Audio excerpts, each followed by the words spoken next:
WhatsApp guys, welcome to my YouTube channel prevalent education. आपने thumbnail में देखा होगा ऑलरेडी।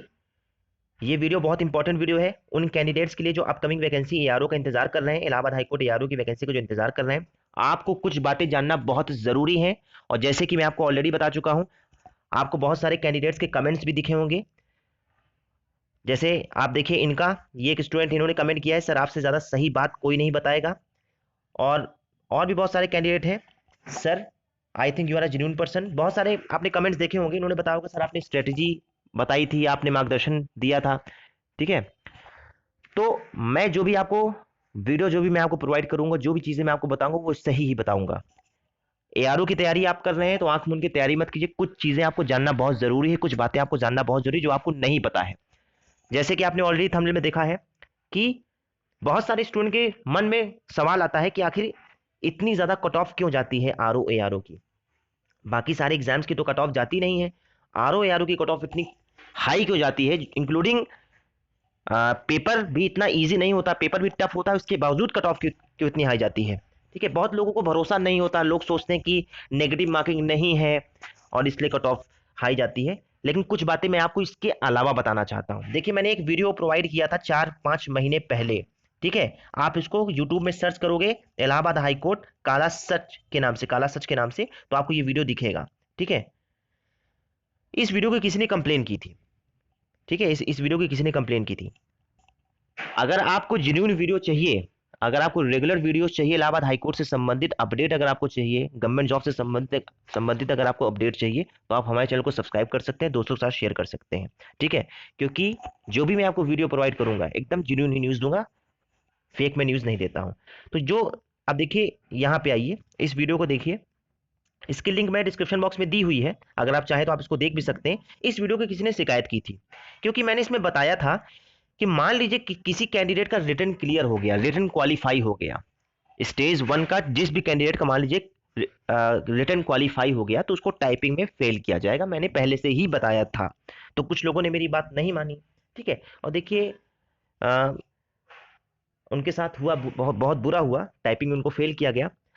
और एक बात मैं आपको और बता रहा हूं कि आखिर क्या रीजन है कि ये लोग मार्क्स शो नहीं करते हैं। आखिर क्या रीजन है कि इलाहाबाद हाईकोर्ट मार्क्स शो नहीं करता है, इंक्लूडिंग यूपीएससी रिजल्ट के 1 महीने बाद मार्क्स शो कर देता है। इस बार तो आपने देखा होगा 1-1.5 महीने बाद उन्होंने मार्क्स शो कर दिया। 2019 वाला जो फाइनल रिजल्ट था आईएएस यूपीएससी वाले, इलाहाबाद हाईकोर्ट मार्क्स शो नहीं करता, वो 6-7 महीने बाद मार्क्स शो करता है। आखिर क्या रीजन है, अभी मैं बताता हूँ क्या रीजन है। और दूसरी बात ये, आखिर क्या रीजन है कि इतने सारे कॉलेज हैं हाईकोर्ट के पास। आपको पता है हाईकोर्ट सिविल लाइन में है, जानते होंगे। ठीक है, सिविल लाइन बगल में है हाईकोर्ट के। और अगर आप उसके 2 किलोमीटर की रेंज में देख लो, बहुत सारे कॉलेज मिलेंगे, बहुत सारे स्कूल मिलेंगे। तो आखिर क्या रीजन है कि जो ये सेंटर देता है, ये गांव में सेंटर देता है? क्या रीजन है? झलवा में सेंटर दे देगा, ऐसे ऐसी जगह सेंटर दे देगा जहां पे आपको पता है सब सेंटर का खेल है, सब सेंटर बिक जाते हैं।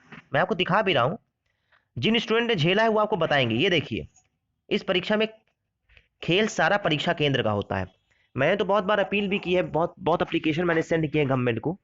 मैंने गवर्नमेंट से केवल ये अपील की है कि आप केवल एक कृपा कीजिए, कोई कृपा करे या ना करे, एक कृपा जरूर कीजिए कि कम से कम मेन शहर में आप सेंटर दें, मेन शहर में दें, और जो सबसे अच्छा कॉलेज है वहां सेंटर दें जहां पे पुलिस चौकी बगल में हो। ठीक है, ऐसे गांवों में सेंटर देने का कोई मतलब नहीं है। लेकिन वो कभी बात मानी नहीं जाएगी, आपको पता है। ठीक है, तो आखिर क्यों ये लोग सेंटर देते हैं गांव में, जब इतने सारे कॉलेज हैं इलाहाबाद हाईकोर्ट के बगल में 2 किलोमीटर की रेंज में? तो आखिर क्यों ये लोग इतना दूर देते हैं? एक सवाल ये। दूसरा सवाल ये उठा कि आखिर क्या रीजन है कि आप 6 से 7 महीने बाद मार्क्स शो करते हैं? क्या रीजन है? अब तीसरी बात ये, 2 बात हो गई। तीसरी बात ये कि स्टेज वन का स्टेज वन का जो रिजल्ट है आपने इतना लेट दिया, स्टेज वन का रिजल्ट आपने इतना लेट दिया, इंक्लूडिंग स्टेज वन जो आपका रिटर्न हुआ था उसकी आंसर की निकालने में आपको महीने भर लग गए, उसकी आंसर की निकालने में आपको महीने भर लग गए। लेकिन जो आपने फाइनल रिजल्ट दिया वो टाइपिंग से 3 दिन बाद आपने दे दिया, टाइपिंग के 3 दिन बाद आपने रिजल्ट दे दिया। आप इतना तेज कैसे हो गए, इतना तेज आप कैसे हो गए? ठीक है, और मैं आपको बातें बताना चाहता हूं। मैं पर्सनली कुछ कैंडिडेट्स को जानता हूं जो 2016-2017 वाला आरओ में फेल हो गए थे, आरओ में फेल हो गए थे। इलाहाबाद हाईकोर्ट की वैकेंसी एक 2016-2017 की भी आई थी, आरओ दोनों, और दोनों में कैंडिडेट फेल हुए थे। लेकिन आज वो डीएसपी हैं, यूपीपीसीएस 2017 के थ्रू उनको डीएसपी मिला है, किसी को तहसीलदार मिला है। अब बताइए, मतलब आरओ का स्टैंडर्ड ऐसा है कि बच्चा यूपीएससी तो निकाल लेगा, पीसीएस तो निकाल लेगा, लेकिन आरओ नहीं निकाल पाएगा। तो मैं आपको डिमोटिवेट नहीं कर रहा, मैं आपको हकीकत बता रहा हूं आखिर क्या होता है। ठीक है, तो इसी पर्पज से मैंने ये वीडियो बनाया था। ठीक है, इसी पर्पज से मैंने ये वाला वीडियो बनाया था जो जिसकी किसी ने कंप्लेन की थी, और शायद इसीलिए मैंने अपने चैनल का नाम प्रिविलेंट एजुकेशन रखा है। ठीक है, अपने रियल नाम से नहीं बनाया हूँ, क्योंकि मुझे पता है कि यहाँ कुछ लोग ऐसे होते हैं ना कि जिनको बहुत ही समस्या रहती, बहुत ही प्रॉब्लम रहती है। ठीक है, बहुत, अगर मान लीजिए कंप्लेन हो जाती है मेरे चैनल को, अगर मान लीजिए कुछ उल्टा सीधा होता है तो सीधे मैं अपना चैनल बंद करूंगा, दूसरा मैं चैनल बना लूंगा, मुझे क्या है।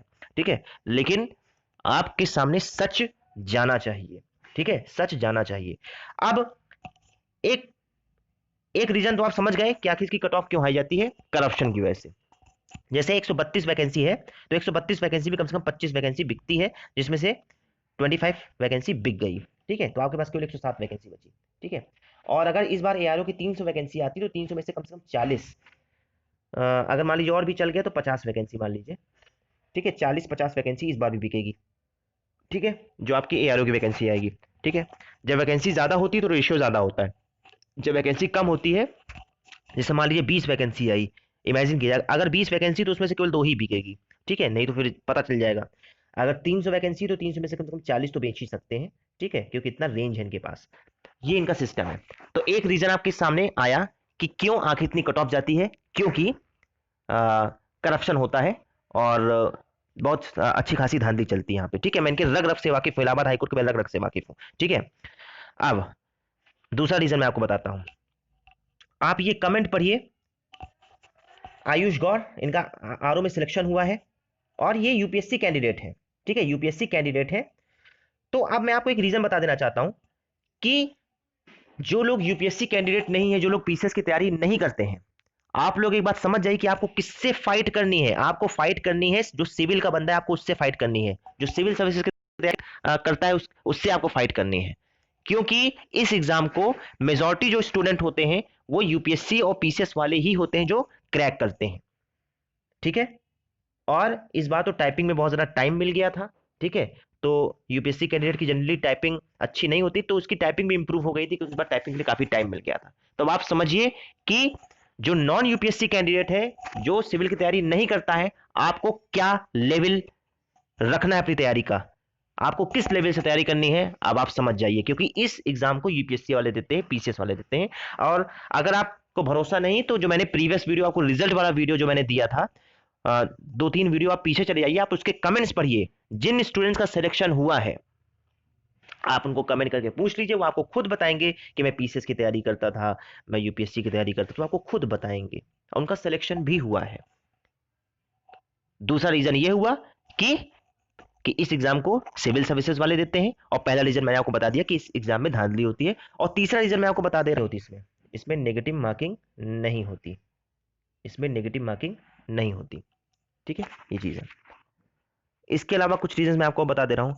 ऐसे तो बहुत सारे एग्जाम्स हैं जहाँ पे नेगेटिव मार्किंग नहीं होती, फिर भी उसकी कट ऑफ बहुत कम जाती है। ठीक है, ऐसे बहुत सारे एग्जाम्स हैं जहाँ पे नेगेटिव मार्किंग नहीं होती, लेकिन फिर भी उसकी कट ऑफ बहुत कम जाती है, क्योंकि जिस लेवल का इनका पेपर है उस हिसाब से कट ऑफ इतनी हाई होनी नहीं चाहिए। ठीक है, क्योंकि ऐसा दिखता तो नहीं है भाई, डिपार्टमेंट में तो ऐसा दिखता नहीं है। मैं सारे कैंडिडेट को नहीं कह रहा हूँ कि उन्होंने सेटिंग करके ही सिलेक्शन लिया है, इसमें से कुछ जो सिलेक्शन हुए हैं जेन्युइन भी हुए हैं, और जो अपनी ईमानदारी से सिलेक्शन लिए हैं। ठीक है, आज उनको खुशी भी हो रही होगी, आज उनको अपनी मेहनत का फल भी मिला है। लेकिन इसमें बहुत सारे कैंडिडेट ऐसे हैं जो सेटिंग करा के लिए हैं सीट। क्योंकि जब भी मैं जाता हूँ सरकारी काम कराने, जब भी मैं सरकारी काम कराने जाता हूँ, तो ना किसी को मात्रा आती है, टाइपिंग में स्पेलिंग गलत कर देते हैं, एक एप्लीकेशन लिख नहीं पाते, मात्रा तक नहीं आती है कि बड़ी बड़ी ई की मात्रा लगेगी, छोटी ई की मात्रा लगेगी, स्पेलिंग में सर्टेनिटी की स्पेलिंग किसी को नहीं आती है। ठीक है, सर्टेनिटी की स्पेलिंग लोग गलत कर देते हैं। ठीक है, तो क्या रीज़न है, जब आप इतना सर्वगुण संपन्न होकर आप नौकरी लिए हैं, तो आखिर क्या रीज़न है कि 50% कैंडिडेट जो वहाँ पे जिससे काम कराने जाओ, सरकारी काम कराने जाओ, उनको कुछ नहीं आता। क्या रीज़न है? तो ये सब रीजंस हैं, ठीक है। तो ये मैंने कुछ रीजंस आपको बताए हैं जो आपको जानना बहुत ज़रूरी था कि क्यों कट ऑफ इतनी हाई जाती है, ठीक है। अब मैं आपको एक तरीका बताऊंगा जिससे आप टेकल कर सकते हो इस कट ऑफ को, मतलब क्योंकि आपको ये पता है कि जब यूपीएससी वाले कैंडिडेट बैठते हैं इस एग्ज़ाम को देने के लिए, तो फिर आप तो कहीं है ही नहीं, नॉन यूपीएससी कैंडिडेट तो कहीं है ही नहीं, क्योंकि जीएस में तो आप कभी पार नहीं पा सकते उनसे, क्योंकि आप जीएस के लिए आप 2-3 घंटे का समय देते हो, बहुत दोगे तो 2-3 घंटे का आप समय दोगे जीएस के लिए, और यूपीएससी कैंडिडेट जीएस ही पढ़ता है, 8-9 घंटे जीएस पढ़ता है, तो आप तो कभी प्रैक्टिकली तो आप कभी भी उससे आगे नहीं हो सकते। तो आखिर क्या तरीका है कि हम उससे थोड़ा सा अपना गैप कम कर सके? तो देखिए, उससे पहले मैं आपको कुछ प्रूफ दिखाना चाहता हूँ। देखिए, बहुत सारे स्टूडेंट्स जो झेले हैं ये इंसिडेंट इनके साथ हुआ है। देखिए, ये बता रहे हैं कि झलवा में कोई सेंटर था, ब्लैक लिस्टेड सेंटर था, और वहाँ सेंटर गया और वहाँ पे 3-4 सिलेक्शन हुए, ठीक है, ब्लैक लिस्टेड सेंटर था। एक और बता रहा हूँ, देखिए ये भी बता रहे हैं सबसे ज़्यादा धांधली इलाहाबाद हाईकोर्ट के एग्जाम्स में होती है, ठीक है। और बाकी ये मैंने वीडियो तो आपको ऑलरेडी प्रोवाइड किया था, क्योंकि मैंने आपको ऑलरेडी बताया कि इलाहाबाद का रहने वाला मैं हूँ, मैं इनकी नस नस से वाकिफ़ हूँ, ये लोग कितना गिर सकते हैं, कहाँ मिलते हैं ये लोग, ठीक है। जब हरी हरी नोटें, पिंक पिंक नोटें जब इनको दिखाई देती हैं, तो इनके सारे वसूल जो होते हैं, सारे जो इनके प्रिंसिपल सिद्धांत होते हैं, सब भूल जाते हैं ये लोग, ठीक है। और बाकी ये मैंने आपको बताया यूपीएससी, ठीक है, की तैयारी करने वाले लोग।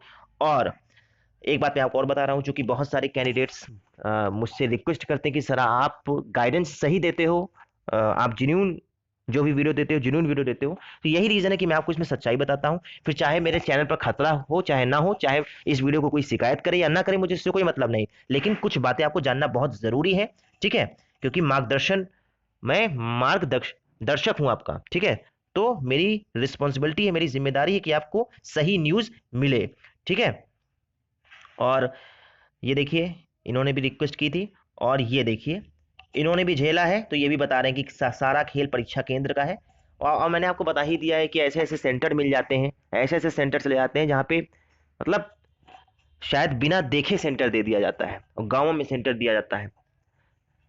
जैसे मेरे घर के आसपास 2-3 स्कूल हैं जहाँ पे मैं देखता हूँ कैसे कॉपी लिखी जाती है, कैसे लोग बिकते हैं अपने सामने, मैं देखता हूँ बोली लगती है लोगों की, मैं लोगों के सिद्धांत को बिकते हुए देखता हूँ, 10 लाख 20 लाख, ठीक है, ऐसे ऐसे लोग बिकते हैं, ठीक है।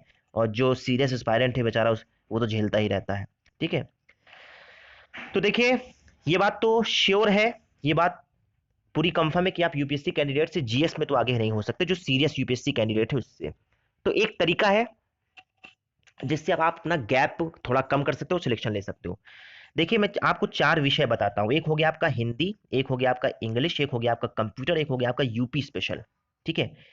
ये 4 विषय ऐसे हैं जो यूपीएससी कैंडिडेट, जो सिविल वाला कैंडिडेट होता है, वो नहीं पढ़ता है। पीसीएस का कैंडिडेट होगा, यूपी पीसीएस का, तो उसको यूपी स्पेशल की नॉलेज होगी, लेकिन अगर मान लीजिए यूपीएससी का बंदा है, तो यूपी स्पेशल के बारे में ज़्यादा चीज़ें नहीं जानता होगा। तो ये 4 विषय आपको ऐसे मिले जिसमें आप उससे वेटेज ले सकते हो, आप 3-3 4-4 नंबर आगे हो सकते हो। जैसे हिंदी में आप 2-3 नंबर आगे हो सकते हो, क्योंकि हिंदी के मात्र 12-13 क्वेश्चन ही आते हैं, तो आप बहुत ज़्यादा आगे हो पाओगे, 2 नंबर आगे हो पाओगे। इंग्लिश में आप 5 नंबर आगे हो सकते हो, 5 से 6 नंबर आप इंग्लिश में हो सकते हो। इंग्लिश में आपको इतनी मेहनत करनी पड़ेगी कि आप 5-6 नंबर आगे हो, ठीक है। कंप्यूटर में आपको 2-3 नंबर की लीड मिल सकती है उनसे, और यूपी स्पेशल में भी आपको 1-2 नंबर की लीड मिल सकती है। तो अगर मान लीजिए मैं इसको जोड़ दूं, 6 2 8 3 11 13, कम से कम 13 से 15 नंबर आप आगे हो सकते हो इन 4 विषयों में, जो सिविल का बंदा होता है उससे। क्योंकि जो 104 जीएस के क्वेश्चन आते हैं, 104 जीएस के क्वेश्चन में जो नॉर्मल बंदा होगा, नॉन यूपीएससी वाला बंदा होगा, वो 70 क्वेश्चन कर पाएगा, 70 से 75 क्वेश्चन कर पाएगा नॉन यूपीएससी वाला बंदा, जिसकी अच्छी खासी तैयारी, जो एसएससी सीसी का जो एग्जाम क्वालिफाई किया, मतलब जिसकी जीएस थोड़ा ठीक है, 70 से 75 क्वेश्चन वो सही कर पाएगा। लेकिन जो यूपीएससी कैंडिडेट है वो कम से कम 95 क्वेश्चन सही करेगा, 104 में से 95 क्वेश्चन सही करेगा, ठीक है। तो जो आपका ये 25-30 क्वेश्चन का जो गैप बना, 30 क्वेश्चन का जो ये गैप बना, इसको आप दूर कैसे करोगे? तो 15 क्वेश्चन तो आपने ऐसे दूर कर दिया, अब गैप हुआ 15 नंबर का। भाई अगर मान लीजिए आप 30 नंबर जीएस में पीछे हो, तो आपने 15 नंबर तो 4 सब्जेक्ट से पीछे क्यों? उसको इंग्लिश हो गया, हिंदी हो गया, यूपी स्पेशल हो गया, कंप्यूटर हो गया। अब रही बात, ये 15 नंबर कैसे पीछे करें? तो इस 15 नंबर को आप पीछे कर सकते हो उसको टाइपिंग में, ठीक है। जैसे टाइपिंग में आपको भी पता है कि जो सिविल के बंदे होते हैं, जो पीसीएस और जो यूपीएससी की तैयारी करते हैं, वो टाइपिंग में ज़्यादा ध्यान नहीं देते हैं, वो टाइपिंग में ज़्यादा ध्यान नहीं देते हैं, ठीक है, वो टाइपिंग ज़्यादा ध्यान नहीं देते। तो आप कैसे आगे हो सकते हो? तो जैसे मान लीजिए वो अगर रिजल्ट के 1-2 महीने के अंदर टाइपिंग करा दिया इलाहाबाद हाई कोर्ट, तो वो अगर बहुत मेहनत करेगा तो उसको 30 नंबर मिलेगा। और अगर आप रेगुलर टाइपिंग करते रहते हो आधा घंटा, आप आधा घंटा टाइपिंग करिए रोज, तो आप 45 नंबर टाइपिंग में ला सकते हो, 42 नंबर आप टाइपिंग में ला सकते हो। तो इस तरह आपने 12 से 15 नंबर आपने उसको टाइपिंग में पीछे कर दिया। और ओवरऑल आपने उसको जो गैप मेंटेन था, ओवरऑल जो 30 नंबर का गैप था, आपने इसको ऐसे गैप बना लिया और फाइनल रिजल्ट में आपका नाम हो सकता है। ठीक है, ये तरीका मैंने आपको बताया जिससे आप उसको यूपीएससी कैंडिडेट को पीछे कर सकते हो। क्योंकि देखिए इस एग्जाम को यूपीएससी कैंडिडेट फिल जरूर करेंगे, इसका रीजन मैं बता दे रहा हूं।